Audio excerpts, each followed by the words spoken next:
Practice naman niya ulit yung pagiging taong bundok. Gumawa siya ng kutsara dyan.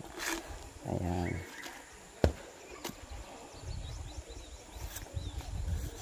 Okay.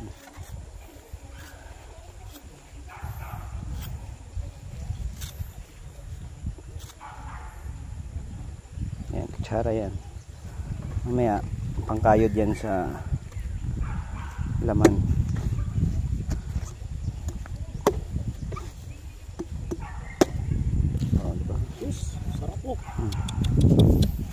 Ito guys, tingnan mo. Baby to. Yan oh. Di ba? Sarap ng buko.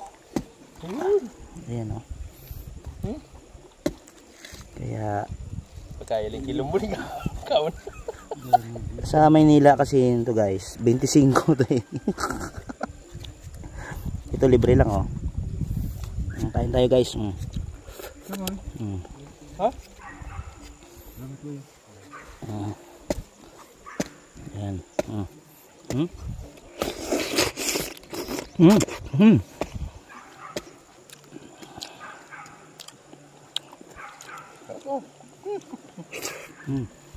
Kakao. Dua. Dua mo.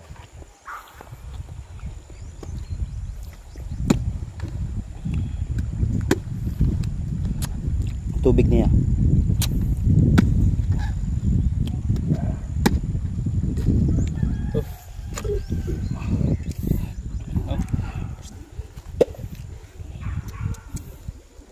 Wala tayo magkakain.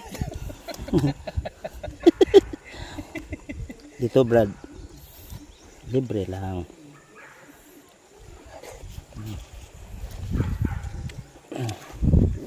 Ito talagang ano tayo.